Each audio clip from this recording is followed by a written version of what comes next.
It is remarkably satisfying, I must say, to be involved in a piece like this. I found it strange at the beginning, you know, that the Academy, St Martin in the Fields, this parish church in the middle of London, involved with part of the American Jewish tradition of music.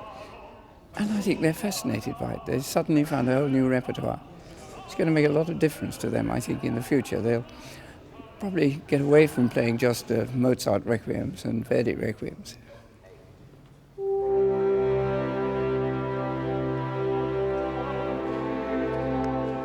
The whole idea of the Yizkor Requiem is to take a simultaneous look at the two parts of what we call the Judeo-Christian tradition. To see it all done so exactly right has just been a wonderful experience.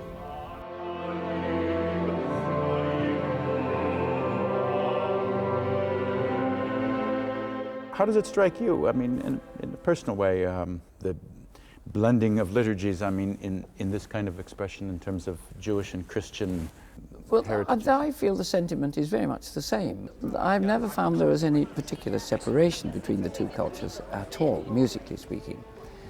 On the whole, I don't think we discuss our religious beliefs during rehearsals, for instance, and so our only contact is musical. We've always considered ourselves to be quite integrated with a musical community as a whole. There are no divisions for us. A piece like this is extremely apt and necessary, I think, because we should all be living together and not apart in our minds. The whole piece is concerned with parallel texts and ideas, but it is in the last movement where this whole thing comes together.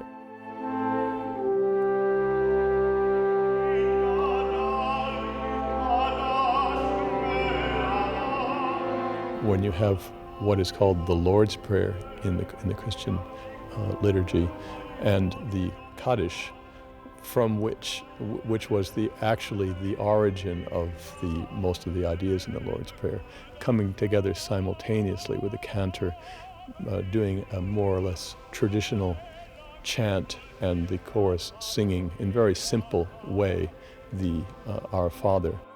And the music at this point becomes quite dissonant and quite unresolved until it suddenly comes to a huge, about the biggest climax of the piece.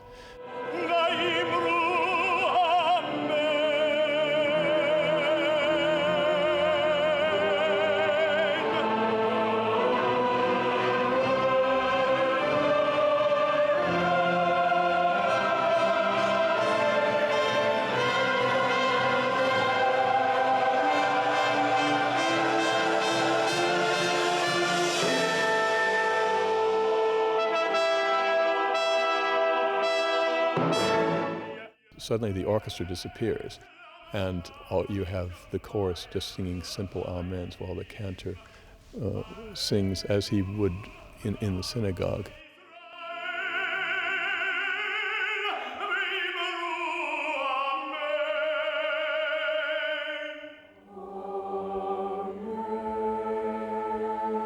And at the very end, there is a lone flute that plays a melody which has occurred earlier in the piece, the Justorum Animae, which talks about how the souls of the righteous are now at peace. And that flute gradually leaves the hall, and you hear it farther and farther and farther away until it disappears. And the flute represents the soul of the departed, which has finally gone to its rest.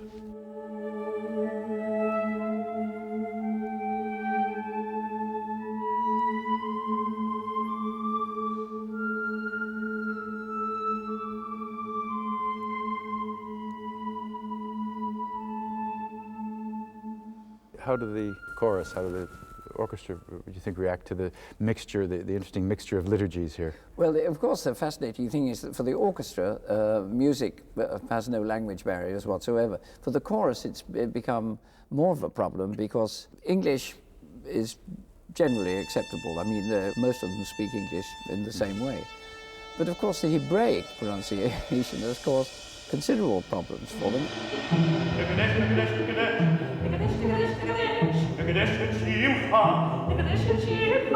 And as you know, there are certain languages that lend themselves very easily to vocal use, that they sit in the voice much better. Italian is outstandingly good.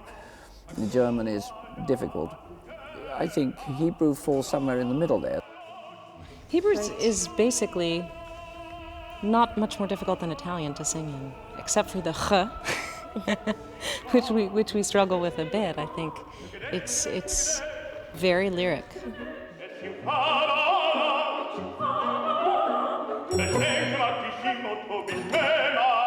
I really love the idea of combining, the Latin, which was the roots, and of course we can never forget the fact that the Latin, the whole Catholic thing essentially came out of Judaism. So Judaism really is the trunk.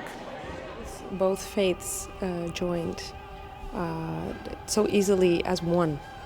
And there are several passages where we have the trios, mezzo, the cantor, the tenor, soprano, where we are singing in Latin, he's singing in Hebrew.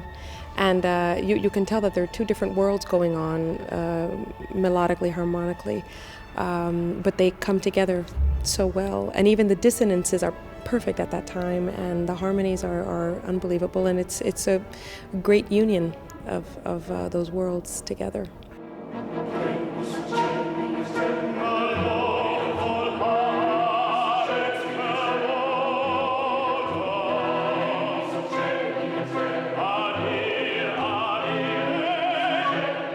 I suppose perhaps one of the great virtues, apart from the pleasure of performing these works now, is that it's opened an entire new expanse of repertoire to us. American Jewish music, as I say, has not really been a conscious part of our activities in the past. You've certainly played the pieces, but you haven't thought of it as a particular section of our repertoire. And now I think we have every encouragement to explore further with such an enormous expanse of material to bite at.